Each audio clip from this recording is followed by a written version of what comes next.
À l'air libre continue pour un plateau consacré à un spectre, celui de l'effacement de la gauche. Cet effacement s'était déjà produit en 2017, mais avec 8 candidats déclarés dans un camp déjà faible. Beaucoup craignent que le scénario se reproduise en 2022. Nous allons en parler sur ce plateau avec les représentants de 3 candidats. Avec moi donc Manuel Bompard, bonsoir. Vous êtes député européen pour la France Insoumise. Vous êtes directeur de campagne de Jean-Luc Mélenchon. À vos côtés, Cédric Van Stevendel, bonsoir. Bonsoir. Vous êtes maire socialiste de Villeurbanne et vous êtes porte-parole d'Anne Hidalgo. Vous faites partie de cette fameuse équipe des maires qui est autour d'elle. À vos côtés également Sophie Taillé-Polian, bonsoir. Bonsoir. Vous êtes sénatrice Génération du Val-de-Marne et vous êtes coordinatrice du programme de Yannick Jadot, qui est le candidat Europe Écologie Les Verts. Écologiste. Voilà, écologiste, pardon. Et avec vous qui est resté sur ce plateau, Chloé Gerbier du réseau Terre de Lutte. Je reviendrai avec vous tout à l'heure. Merci d'abord d'avoir accepté notre invitation. Vous représentez les 3 forces principales de la gauche qui vont solliciter les suffrages des Français, des Françaises le 10 avril prochain. On l'a entendu dans le plateau précédent avec Mathieu Magnodex, la société bouge, elle porte des combats, mais il y a une grande partie d'entre eux qui n'aboutiront pas, qui seront mis en échec si la gauche perd à nouveau en 2022. J'ai une première question simple qui appelle une réponse rapide avant qu'on aille plus loin. Vu l'état de faiblesse de ce camp, vu la multiplicité des candidatures que j'ai citées, est-ce que vraiment vous croyez possible une victoire encore, là, dans 4 mois, d'un candidat ou d'une candidate de gauche en 2022 ? Sophie Taillé-Polian. Oui, je la crois possible. Elle est peu probable, je ne vais pas faire des... Voilà, mais elle est vraiment possible. Aujourd'hui, dans notre pays, il y a 3 chemins qui sont proposés. Le chemin de la continuité, du conservatisme, du libéralisme. Ça, c'est pour Macron. Qui tend d'ailleurs vers l'extrême droite. Deuxième chemin. Et puis, il y a le chemin qui, je crois, est celui d'un renouvellement profond de la gauche par l'écologie. Et je crois que c'est possible aujourd'hui de faire en sorte que tous ces combats locaux se rassemblent et puissent l'emporter. Oui. Cédric Van Stevendel. Moi, je ne suis pas une diseuse de bonne aventure, donc la question, c'est pas est-ce que je crois ou est-ce que je ne crois pas, c'est que je le souhaite, et que Anne Hidalgo le souhaite, et qu'on est face à une telle situation politique aujourd'hui, sociale, et les intervenants sur la table ronde précédente l'ont dit, qui est tellement dramatique que ce serait criminel de notre part que de ne pas être mobilisé sur la possibilité de cette gagne, sur la possibilité d'aller proposer une alternative à Macron. Donc bien sûr qu'on est convaincus. Manuel Bompard, je finis le tour de table. Bien sûr, mais parce qu'il y a urgence, parce qu'il le faut, parce qu'il y a une urgence sociale. Je pense qu'il n'y a pas besoin de donner des chiffres ici, mais quand vous avez 8 millions de personnes qui ont besoin de l'aide alimentaire pour vivre, je pense que ça doit tous nous interroger, parce qu'il y a une urgence écologique, climatique, il y a un certain nombre de témoignages qui ont été faits sur le plateau précédent, parce qu'il y a une rupture démocratique, des milliers, des centaines de milliers de citoyens qui ne se reconnaissent plus aujourd'hui dans le monde politique tel qu'il est. Et donc, bien sûr que c'est indispensable et bien sûr que c'est possible. Alors, j'entends souvent, l'extrême droite a gagné la bataille des idées et tout ça. Moi, je ne crois pas du tout ça. Je ne crois pas du tout ça. D'ailleurs, c'est intéressant. Nous, on a fait un sondage sur notre programme, les mesures de notre programme, les propositions de notre programme. Et à chaque fois, ces mesures-là, elles ont 60, 70%, 80, 90% d'approbation. Les mesures sociales, les mesures écologiques, les mesures démocratiques. Donc la question, c'est comment on transforme cette adhésion possible à des idées en des intentions de vote et en des dynamiques politiques. Et pour ça, il faut se retrousser les manches, il faut aller convaincre. Mais bien sûr que c'est possible. Ça ne sert à rien de partir avec des batailles perdues par avance. En tout cas, ce n'est pas mon cas. Alors, on va parler un peu justement du fond de vos différences, mais il faut bien le dire, à part vos noyaux respectifs de soutien pur et dur, qui sont plus ou moins importants selon les cas, il y a quand même une grande partie des électrices, des électeurs de gauche ou qui votaient à gauche, qui sont quand même perdus. On le voit pas seulement dans les sondages, en fait, on le voit sur le terrain par plein de remontées, des gens qui sont perdus, qui comprennent pas pourquoi il y a autant de candidatures, qui se disent dans tous les cas qu'en fait c'est déjà paumé d'avance, qui sont soit en colère, soit en fait ne prêtent même plus attention à ce que vous dites, tellement ils pensent que c'est foiré d'avance.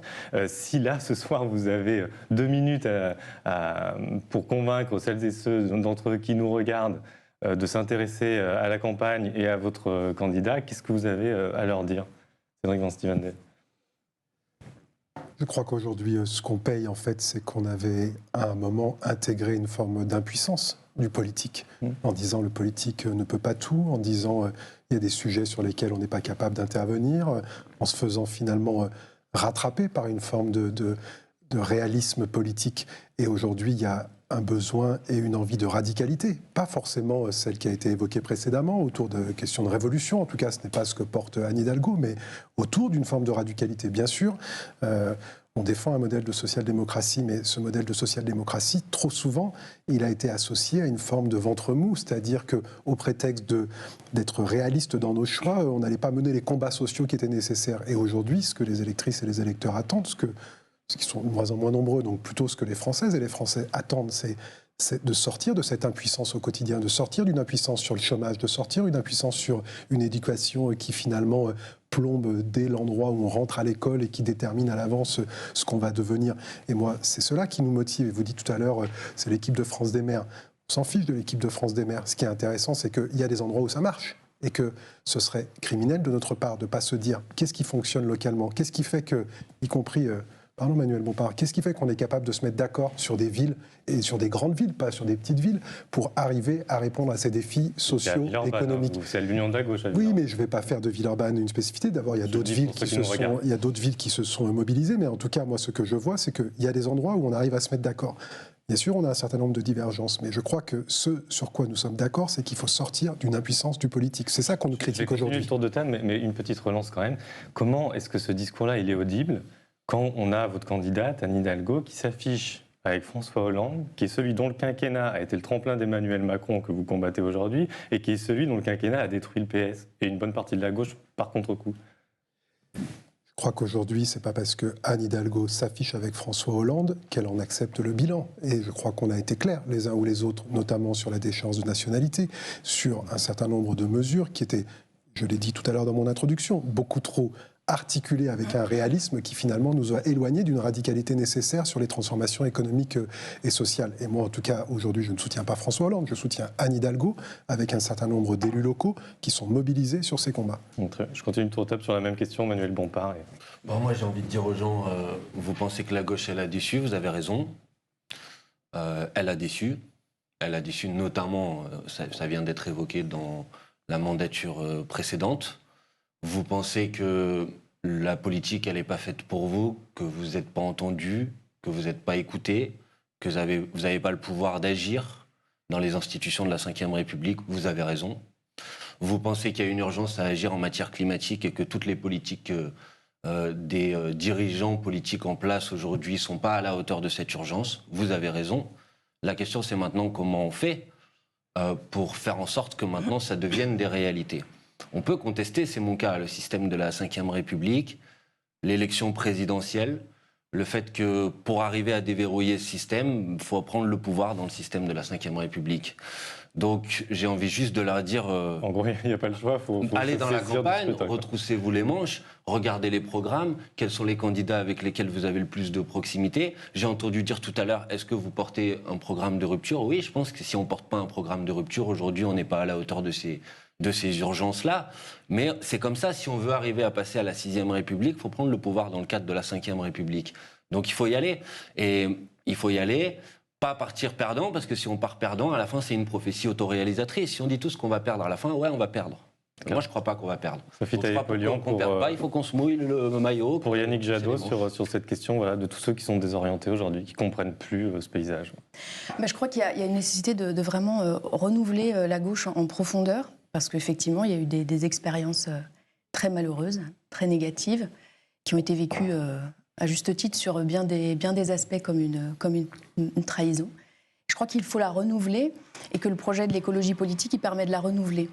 D'abord parce qu'il incarne une rupture avec le système actuel en remettant complètement à plat les raisons pour lesquelles on agit, on travaille tous les uns et les autres, où certains et certaines sont laissés sur le bord du chemin, c'est-à-dire produire toujours plus. Et je crois que ce projet écologiste, il articule à la fois des luttes collectives, un profond sentiment de coopération, de solidarité pour renouveler et pour changer de système. Et à la fois, il donne aussi à voir, notamment à travers le projet de revenu universel qui est là pris dans le programme de Yannick Jadot comme revenu d'existence, comme la façon vraiment de donner à chacun et chacune la possibilité de son émancipation personnelle, de son épanouissement personnel. Il articule l'individuel et le collectif dans un rapport renouvelé de l'humanité à la nature. Et en cela... il est là pour renouveler profondément. Peut-être en une phrase, expliquer ce que c'est le revenu d'existence et est-ce que c'est le même que celui de Benoît Hamon qui avait quand même un peu plombé la campagne de 2017 ? Le revenu d'existence, c'est garantir à chacun et chacune une capacité à avoir de l'argent au-dessus du seuil de pauvreté. Une sorte de garantie d'être au-dessus du seuil de pauvreté. Et sans, je dirais, prendre en compte avec une garantie d'accès, pour éviter aussi le non-recours qui est absolument énorme dans les aides sociales aujourd'hui. Donc ça, c'est aussi donner à chacun et chacune de se dire, bon, quoi qu'il arrive, je vais avoir la possibilité de construire mon projet personnel, parce que chacune et chacun a le droit, devrait avoir le droit de se projeter dans l'avenir. Et à la fois, donc c'est cette articulation avec l'individuel et aussi le collectif et une forme de renouveau du rapport de l'humanité avec notre planète. Alors, si je pose cette question, évidemment, c'est parce que y a beaucoup de gens, en tout cas ceux qui se situent à gauche, qui craignent la réédition du scénario d'il y a 5 ans, de 2017, où il y avait personne de gauche au deuxième tour. Mais il y a aussi évidemment la question climatique, parce qu'on n'arrête pas de nous dire, à raison, parce que c'est un discours scientifique, en gros, la dizaine d'années qu'on a là, c'est fait, elle est faite, entre guillemets, elle n'est pas faite, mais en tout cas, c'est l'occasion d'éviter les scénarios les plus cauchemardesques sur le plan du réchauffement climatique. Pas les scénarios les plus mauvais, ceux-là ils sont déjà en cours, mais les scénarios les pires. Chloé Gerbier, vous êtes restée avec nous, vous êtes activiste, écolo sur le terrain, on a parlé des multiples luttes locales que vous soutenez, que vous coordonnez. Voilà, qu'est-ce que vous avez déjà un peu parlé sur le plateau précédent, mais qu'est-ce que vous avez à dire aux représentants des candidats qui sont là, notamment sur une question qui m'a interpellé quand on s'est parlé au téléphone. Vous m'avez dit, mais moi, si je soutiens les luttes locales, c'est parce que j'ai quasiment fait mon deuil du niveau national. Alors peut-être vous pouvez expliquer cette situation-là pour nos invités. Oui, bien sûr. En fait, ça part aussi du constat, la création de Terre de lutte, l'association, que les politiques publiques à l'échelle nationale, en fait, en tout cas durant le dernier quinquennat et avant aussi, mais elles sont particulièrement bloquées. On l'a bien vu sur la loi climat, on a espéré obtenir quelque chose, on s'est battu. Moi-même étant juriste, j'ai passé pas mal de temps sur les amendements, et en fait, à la fin, niet. Et ça a enterré en fait les derniers espoirs qui nous restaient de politique publique nationale forte en termes climatiques, mais aussi en fait qui concernerait directement le sensible et ce que les gens vivent à l'échelle locale. En fait, c'est plus possible d'entendre parler de baisse de l'artificialisation sans entendre parler d'abandon de centres commerciaux. On parle de l'artificialisation des terres. Ouais. Et on ne peut plus parler en fait d'amélioration de la qualité de l'air en continuant à cautionner des extensions d'aéroports. On ne peut pas parler d'aide aux commerçants, au commerce de proximité, en aidant Amazon à s'implanter partout.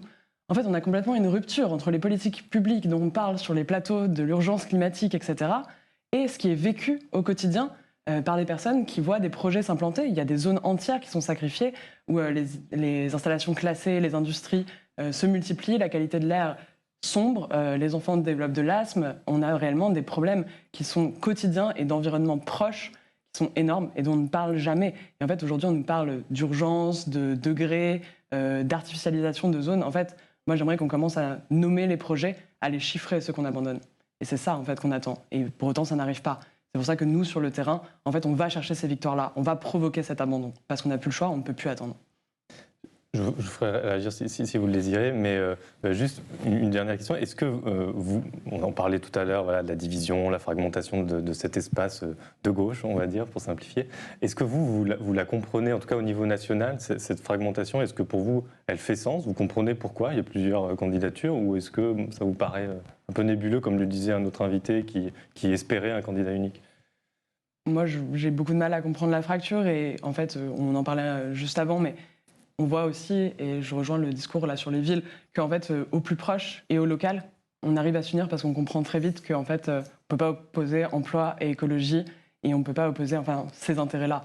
En fait, aujourd'hui, l'environnement sensible, l'environnement vécu, il développe une forme de politique à lui-même qui fait sens et qui n'a pas à être fracturé, à être multiple.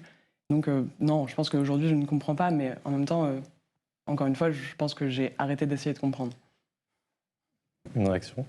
Moi, j'ai plusieurs choses à dire. Premièrement, je pense qu'il ne faut pas opposer la nécessité des luttes, des combats locaux sur le terrain contre les grands projets inutiles, ce que vous avez listé, et la nécessité de transformer le système de manière globale. Et je pense qu'y compris les deux ont vocation à s'alimenter. Deuxièmement, en réaction avec ce que vous venez de dire, je pense qu'on ne peut pas mettre de côté et c'est pas pour polémiquer avec les collègues qui sont sur le plateau, mais on peut pas mettre de côté le fait qu'il y a des divergences sur certains sujets, y compris sur les sujets que vous avez évoqués. Sur les sujets écolos. Mais sur les grands projets inutiles dont on parle, sur ceux qui sont sur la carte de reporter que vous avez montré tout à l'heure, on n'est pas toujours du même point de vue. Les gens qui sont sur ce plateau, sur ces projets, c'est pas vrai qu'on soit toujours du même point de vue. Moi, dans la région dans laquelle je suis originaire, j'en ai plein. Dans la région dans laquelle je suis originaire, par exemple, il y a une bataille contre l'autoroute Castres-Toulouse. Pardon, c'est pas pour polémiquer avec toi, hein, mais en l'occurrence, le Parti socialiste local soutient le projet. Je suis contre l'extension du port de Port-la-Nouvelle à côté de Narbonne, qui est sur ce projet-là. Pardon, c'est la région Occitanie aujourd'hui qui est en train de le mettre en place. Je suis pas en train de dire, si je dis pas vraiment, je veux pas donner l'impression de polémiquer pour polémiquer, c'est pas le sujet. Je veux juste dire. Il y a encore beaucoup de villes et beaucoup de régions, c'est pour ça qu'il n'y a pas beaucoup d'autres exemples. Mais j'ai donné ces deux exemples-là. Malheureusement, je pourrais en donner d'autres. Et pas pour polémiquer, mais à nouveau dire, c'est pas vrai que les divisions de positionnement, elles sont toujours artificielles. C'est pas vrai. Sur un certain nombre de sujets, c'est très concret. C'est dans le soutien à ces projets. Donc voilà. Donc il y a des divergences, elles existent. Maintenant, à faire en sorte qu'il y ait une proposition politique qui rentre en résonance avec ces combats qui existent sur le terrain. Cédric Stevens, je vous laisse réagir, parce que c'est vrai que souvent, dans ce genre de lutte, on retrouve souvent des élus locaux socialistes qui ne sont pas toujours, on va dire, du côté anti-productiviste ou anti-grands projets inutiles, comme les appellent ceux qui les contestent. Non, mais je crois que d'abord les alliances qui se nouent localement parfois amènent à des évolutions qui sont plutôt favorables à la manière dont le territoire se projette. Et moi, ce qui m'intéresse aujourd'hui, c'est cette capacité à ce que le politique rencontre véritablement l'opinion publique, les habitantes et les habitants, et qu'à un moment on trouve un deal, excusez-moi l'expression, mais moi je suis assez favorable à ce qu'il y ait beaucoup plus... New Deal, alors, pas... Non, mais à la fois, moi je fais partie d'une majorité sur Villeurbanne où on a accepté de tester un référendum d'initiative citoyenne, et ça ne me choque pas qu'on aille dans ces directions-là sur des sujets aussi sensibles, sur des sujets sur lesquels finalement ce qui met en tension en fait, c'est qu'on est en train de prendre des décisions d'une manière très rapide face à une inconséquence des politiques publiques depuis 20 à 30 ans, et qu'en plus on est en train de le faire payer notamment aux populations les plus modestes. Et c'est un peu compliqué quand même de se dire, parce que la question de l'autoroute, ce qui est visé par certains, ce qui est ressenti par les classes populaires, c'est que c'est pour l'instant le seul moyen qu'ils ont pour se déplacer, pour aller trouver du travail, et que le maillage ferroviaire il n'est pas encore là. Mais oui, mais enfin, soyons un peu prudents les uns et les autres avec ce qui est en train d'être ressenti, notamment dans les milieux les plus modestes. Continuons à dire qu'on va faire la ZFE, que ça va être facile et que ça ne va pas être compliqué, qu'on aura des aides, la zone à faible émission. Et puis, voyons ce que les classes populaires aujourd'hui nous renvoient en disant, vous êtes bien gentils de nous dire qu'on ne va plus prendre nos voitures, mais où est-ce qu'elles sont les infrastructures de transport en commun, etc. Moi, je suis très attentif à cela. Et encore une fois, je le dis avec beaucoup de sérieux, c'est notre inconséquence qui fait qu'aujourd'hui, on est obligé de prendre des décisions extrêmement potentiellement violentes, notamment pour les classes populaires. Et moi, je ne serais pas de ceux qui valident cela si on n'a pas des mesures d'accompagnement. Et ça, c'est une différence majeure, y compris dans des appréciations qu'on peut avoir avec nos amis d'Europe Écologie Les Verts, ou sur la question de ce rythme et sur la question des compensations à notre incompétence, à notre inconséquence, et une partie d'inconséquence et d'incompétence, je veux bien le mettre aussi avec. Voilà. Sur la question du local et du national, il ne faut pas opposer... c'est pas la question... La politique, c'est pas small is beautiful, quoi. Enfin, moi, je pense qu'il y a absolument besoin de construire un propos national sur ces luttes locales. Et effectivement, il y a quelque chose qui est en train de se construire entre ces luttes locales et la capacité de faire de la politique autrement au niveau national. Et moi, je pense que c'est indispensable. Il ne faut surtout pas renvoyer les gens uniquement à on va faire notre petit combat local, parce que ça, c'est la fin de la France. En tout cas, je souhaite, moi, autour d'un récit collectif quand même. Sophie Taillé-Polian, je vous laisse réagir à la remarque quand même sur mais bon, après, c'est facile de dire, c'est un leitmotiv de dire que les écologistes se préoccupent pas de social. Bon, c'est totalement faux, bien entendu, puisque dans l'ADN de l'écologie, il y a la question de la justice et de la justice sociale qui est profondément ancrée. Après, il est clair que dans la situation actuelle, il faut prendre des décisions courageuses à plusieurs titres. D'abord pour arrêter un certain nombre de décisions qui vont à l'encontre du projet qui est celui de relever le défi climatique, tout simplement. Donc il faut arrêter, il ne faut pas avoir peur. Par contre, il faut aussi se donner les moyens de l'accompagnement. Et on ne peut pas avoir les moyens de l'accompagnement social si on utilise tout l'argent de l'État à aider les entreprises sans aucune contrepartie. Et cette politique de l'offre qui a été mise en place et qu'on a beaucoup vue ces 5 dernières années, elle a aussi été mise en place auparavant. On est passé, je crois, en 15 ans, de 60 milliards d'aides par an à 140 milliards d'aides par an, et encore je mets de côté la crise Covid, d'aides aux entreprises. Donc l'argent de l'accompagnement à la transition, il existe, il est là. Après, moi, ce que je voudrais vous dire, c'est que l'écologie... Moi, je suis... je suis une preuve du rassemblement autour de l'écologie, parce que moi je suis socialiste, finalement, culturellement, j'étais au membre du Parti socialiste pendant très longtemps. Et je dois dire que ce que j'admire beaucoup aussi dans l'écologie politique, c'est qu'elle s'est construite sur des luttes locales et qu'elle a su donner une dimension et sur des luttes locales environnementales très liées, pas seulement au travail, aussi au travail, mais pas seulement au travail, aussi à l'environnement et au rapport à où on habite, où on vit et le cadre dans lequel on vit. Et c'est sa force aujourd'hui. Alors peut-être qu'il y a des mouvements politiques issus de l'écologie où il y a eu une rupture, mais en fait ce lien il est quand même encore très fort. Et si aujourd'hui nous on est quand même très dans une dynamique très collective, c'est aussi parce que notre culture politique, elle vient de là, et je la fais mienne maintenant. En tout cas, je cherche vraiment à m'en inspirer, et c'est ce qui fait l'histoire de l'écologie dans notre pays et de la façon dont elle est montée en puissance pour devenir un mouvement politique à part entière. J'ai une question pour vous, Manuel Bompard. On va regarder ce que disait donc le candidat de Sophie Taillé-Polian, Yannick Jadot. C'était sur ce plateau juste avant de gagner la primaire. On l'écoute. À ma main tendue, Jean-Luc Mélenchon n'a pas répondu. D'accord ? Il m'a même plutôt un peu attaqué dans les médias. Moi, je ne tends pas la joue. D'autres sont venus, mais sont venus pour apparaître et n'ont pas voulu revenir. Bon, voilà, dont acte, mais je garderai la main ouverte. Alors, ce qui est marrant, c'est que depuis, Jean-Luc Mélenchon donne régulièrement des bons points à Yannick Jadot, parce que je suis son blog, notamment sur les... Il dit voilà, il progresse vers la planification écologique, il valide nos idées, mais manifestement, il y a quand même quelque chose qui coince pour aller plus loin politiquement. Moi, j'ai cru comprendre, alors vous avez évoqué quand même des luttes, mais plus par rapport aux élus socialistes, moi j'ai cru comprendre que ce qui coinçait avec Europe Écologie Les Verts, les écologistes en général, c'est la question européenne. Est-ce que c'est le cas ? Et si oui, pourquoi ? Parce que justement, vous-même, vous avez évacué les hypothèses qui causaient le plus de crainte à gauche d'une éventuelle sortie de l'Union européenne. Est-ce que c'est autour de ça que ça se cristallise ? Alors, il y a cette question des traités, de la conflictualité. Il y a plusieurs choses dans votre question. D'abord, réagir à l'extrait.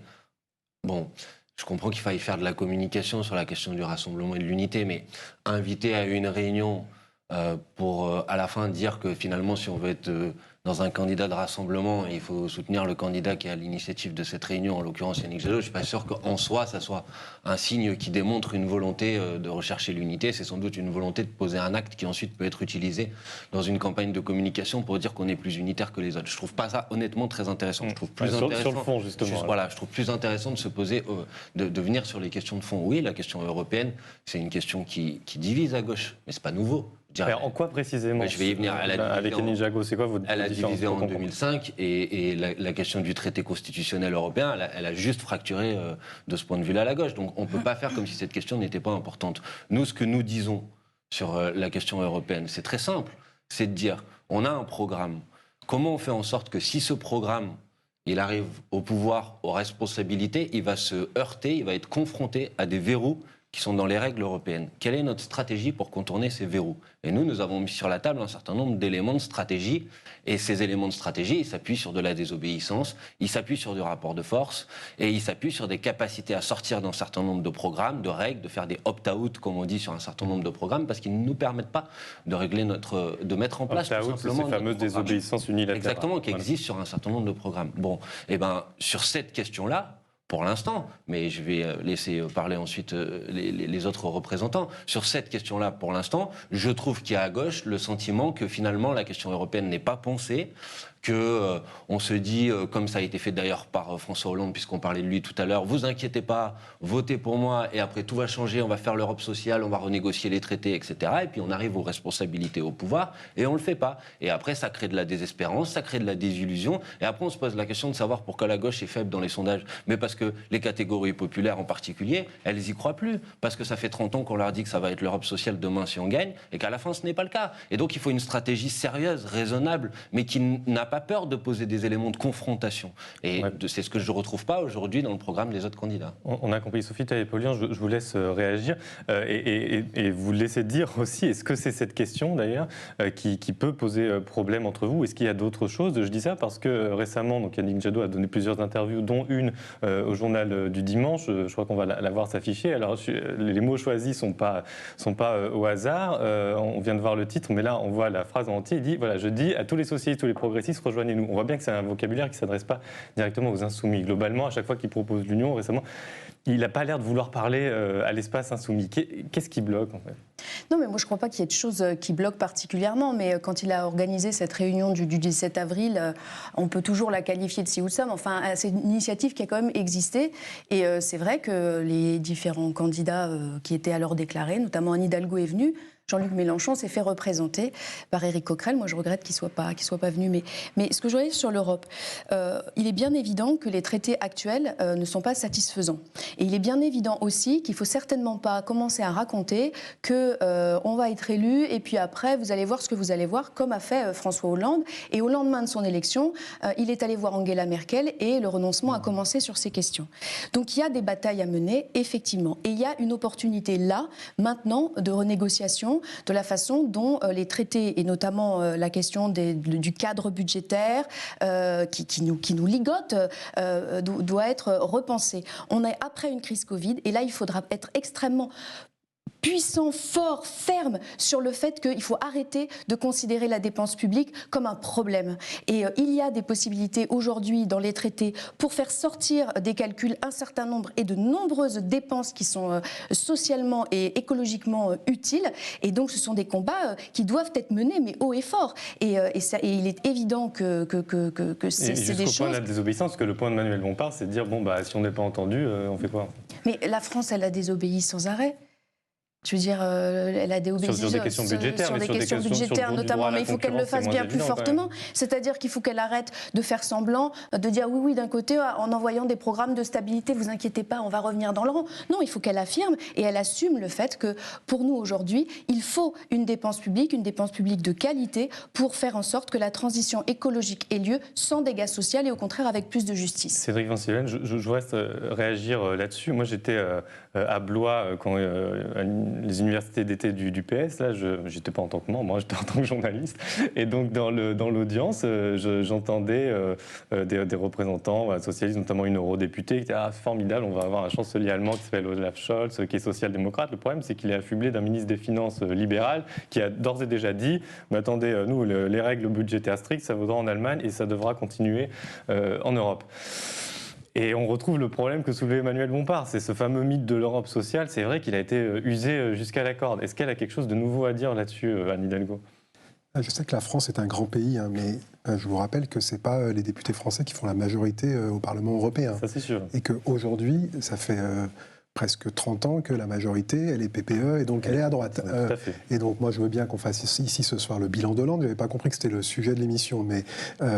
Hollande tout seul face à une majorité PPE, je ne vois pas très bien comment il peut faire changer les choses. Pour autant, sur les dernières années, les socialistes ont toujours été aux côtés d'une Europe qui avait des combats autour des enjeux sociaux. Les piliers sociaux de l'Europe aujourd'hui, on a été pour les combats qu'on a menés sur la question du logement, sur la question, à un moment, il y avait même une partie des socialistes qui demandait à sortir des règles de 3% du déficit budgétaire. Ce qui est quand même marrant, c'est que c'est Macron qui l'a fait, quoi. Enfin, donc avec la... Avec la crise Covid. On en est tous sortis. On en est tous sortis. Attendons, on va voir, mais c'est quand même assez drôle de voir cela. En tout cas, je pense que ça nous crée un combat politique à venir qui est extrêmement intéressant. C'est qu'avant qu'on revienne à la règle des 3% et aux accords de Cahors pour les collectivités locales, il va falloir aller les chercher, ces aspects-là. Et on a donné à voir qu'on pouvait le faire. Donc, qu'on se dise qu'à un moment, dans un réalisme politique, on n'a pas réussi à aller convaincre l'opinion publique que l'Europe sociale était nécessaire et qu'il fallait la construire dont acte. Mais aujourd'hui, c'est pas le sujet. Je crois qu'aujourd'hui, il n'y a pas de débat là-dessus. On souhaite une Europe avec des combats sociaux. S'il le faut, on souhaite modifier les éléments constitutionnels de cette Europe si elle n'est pas sur la base de débats et de combats sociaux. Là-dessus, moi, je ne sais pas. Peut-être la seule chose qui va un peu nous hérisser les uns ou les autres, c'est la question de forme de repli sur la France, de se dire que c'est finalement d'ici que tout soit de se décider et qu'on aurait raison à la place des autres. Ça ne me semble pas une bonne manière de construire l'Europe. Mais moi, c'est la seule différence parfois que je vois. Je peux réagir là-dessus très rapidement. Non, mais c'est juste parce que c'est intéressant, parce que je pense que notre point sans doute que là, on est sur un point de divergence.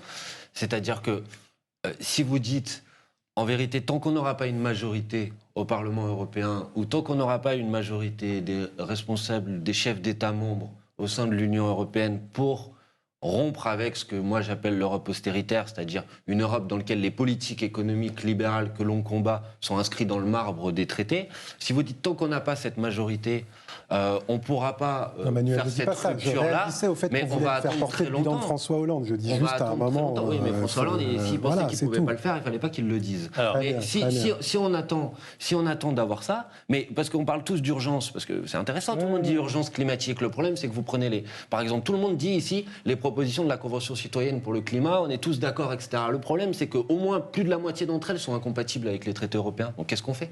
Qu'est-ce qu'on fait pour les mettre en place concrètement ? On attend qu'il y ait une majorité des États membres qui soient d'accord avec nous ? Je croyais qu'il y avait urgence. Donc il faut agir tout de suite. Donc le point de désaccord, c'est est-ce qu'on peut prendre des mesures qui sont des mesures de désobéissance et des mesures unilatérales pour pouvoir mettre en place notre programme. C'est ça la question. Malheureusement, on n'a pas le temps pour un vrai débat sur la question européenne, mais ça vaudra le coup d'y revenir. J'y compte bien au cours de cette campagne. Cédric Van Stevendel, je reste avec vous, notamment pour une courte réaction quand même, parce que on parlait un peu des questions d'union. On va y venir tout à l'heure avec une interpellation pour finir l'émission. Mais je voulais quand même vous faire réagir à une interview de votre candidate, pas de François Hollande, rassurez-vous. C'était aux dernières nouvelles d'Alsace. Anne Hidalgo est interrogée sur l'union. Elle dit oui, ces appels à l'union sont sensés. Mais alors, dans la même réponse, bim, elle tape sur les Verts en disant qu'ils ne savent pas faire du social, qu'ils sont pour augmenter le prix des carburants. Et bim, elle tape sur Mélenchon en disant qu'elle ne sait pas s'il est de gauche. Alors, je ne sais pas si vous avez des incertitudes sur l'appartenance à la gauche de Jean-Luc Mélenchon, mais c'est un peu une façon quand même bizarre de s'avancer comme la force motrice qui va entraîner derrière elle tous les autres quand on fait ça. J'imagine qu'à Villeurbanne, vous ne pratiquez pas ce genre de phrase avec vos partenaires, ça ne se passerait pas très bien. Il m'arrive de rappeler mes partenaires parfois un peu de construction collective, mais qu'est-ce qui se dit à travers cette interview ? C'est qu'on a d'un côté un électorat qui ne cesse de nous dire qu'il faut qu'on se mette d'accord, et globalement le constat que nous n'y arrivons pas pour l'instant. Et moi, ça me chagrine profondément et même ça me met dans une difficulté importante par rapport à un certain nombre de convictions personnelles. Mais je crois que les uns ou les autres ont fait des gestes, ont dit des choses et qu'aujourd'hui, ce n'est pas possible. Donc en fait, on a deux options. C'est soit on se dit c'est pas possible et on y va tous et puis on verra bien à la fin comment ça se passe. Et moi, je suis très inquiet de cela. C'est-à-dire que si on se retrouve tous, parce que il n'y en a pas un de nous trois qui peut faire le malin sur la question des sondages. Un peu plus Mélenchon aujourd'hui, je suis d'accord. Mais ça ne bouge pas, quoi. Enfin, c'est-à-dire, non plus la folie. Non, mais il faut être aussi honnête. Je veux dire, on ne va pas faire... Mais ça ne bouge pas, ça ne décolle pas et il n'y a pas de mouvement. Donc on a deux options. Soit on continue comme ça, soit on essaye de se dire à quel moment il y en a un qui va arriver à faire ce mouvement, qui va arriver à faire cette bascule dans l'opinion, qui va se dire il peut se passer quelque chose à gauche. Ben, pour moi, c'est la responsabilité d'un des trois que de trouver cela. Et moi, je travaille à ça actuellement. D'accord. Alors, on arrive vers la fin de la mission. En plus, vous avez un train, donc j'essaye de respecter l'heure. C'est la province, vous savez. Voilà, c'est ça. Samuel Grybowski qui a lancé la primaire populaire. Je rappelle en un mot ce que c'est. C'était une initiative pour justement aboutir à une candidature commune. Initiative donc qui visiblement a pris l'eau, mais tout de même ils ont eu 200 000 citoyens qui ont cliqué pour s'engager pour cette primaire populaire. 200 000, c'est quand même pas ridicule, c'est 10 fois plus que la primaire interne du PS, c'est 2 fois plus que la primaire des écolos, c'est presque autant que les citoyens qui ont parrainé Jean-Luc Mélenchon en ligne. Et Samuel Grybowski est venu ce matin dans les nouveaux locaux de Mediapart et il a une question à vous poser. La primaire populaire, sous réserve d'approbation par les militants et militantes cette semaine, dans son format original, c'est terminé. Mais on ne s'arrête pas là, on continue et on propose aujourd'hui un vote, quoi qu'il arrive, du 27 au 30 janvier, pendant 4 jours, pour désigner le ou la candidate que nous allons soutenir pour la présidentielle. Ce vote de soutien, à la fin du mois de janvier, on l'appelle l'investiture populaire. L'idée, c'est quoi ? C'est de permettre à notre communauté de s'engager dans une campagne pour continuer d'essayer de gagner cette présidentielle que nous pensons gagnable et que nous devons gagner pour engager la bifurcation écologique et sociale. Aujourd'hui, aucune des candidates et aucun des candidats en jeu n'est capable de se qualifier pour le second tour. Le meilleur des personnes, à gauche, Jean-Luc Mélenchon, est 5e dans le classement. Ma question pour vous, cher Cédric, chère Sophie, cher Manuel, on se connaît, on a souvent travaillé ensemble avec la primaire populaire, on a construit ce socle commun. Est-ce que vous allez faire campagne pour obtenir cette investiture populaire que nous allons attribuer à la fin du mois de janvier et qui permettra à l'un ou l'une de vos candidates de gagner la présidentielle ? Sophie Taillé-Polian. Mais je crois qu'on n'a pas très envie de faire une campagne les uns contre les autres. C'est pas ce qu'ils vous proposent. Un petit peu quand même, parce que dans laquelle nos candidats ou candidates n'ont pas voulu ou pas pu participer, parce qu'au bout d'un moment, il y avait des refus de part et d'autre. Donc, ce serait difficile. Après, cette aspiration à l'union, à l'unité, bien sûr, on l'entend. Bien sûr, nous avons à cœur d'essayer de continuer à tendre les mains. C'est vrai que j'ai entendu, par exemple, dans le plateau précédent, le fait de dire « ouais, les égos, etc. » Bon, je ne dis pas qu'Yannick Jadot n'a pas d'ego, mais il lui est arrivé, il y a 5 ans, de se retirer, alors qu'il avait été désigné par une primaire pour un candidat qui était mieux placé. Donc, ce n'est pas cette question-là qui est posée aujourd'hui le concernant. Ce n'est pas la question de l'ego, c'est la question d'un projet ou qui peut remobiliser derrière lui parce qu'il renouvelle profondément la gauche, et c'est ce qu'on croit être aujourd'hui le projet que nous construisons. Manuel Bompard. Mais il faut faire campagne, l'élection présidentielle c'est dans 4 mois bientôt. Bon, donc il faut faire campagne devant tout le pays, et les signataires qui ont signé la primaire populaire, c'est des citoyens engagés qui s'intéressent à la campagne présidentielle, et je pense que si Jean-Luc Mélenchon, et c'est ce que je souhaite, convainc, arrive à ramener des gens qui aujourd'hui sont désintéressés de la politique, parce qu'aujourd'hui on parle tous des sondages, mais la vérité c'est que les sondages s'appuient sur la moitié de la population, qu'il y a une moitié de la population qui soit n'a pas décidé encore d'aller voter, soit dit pour l'instant je n'ai pas fait mon choix.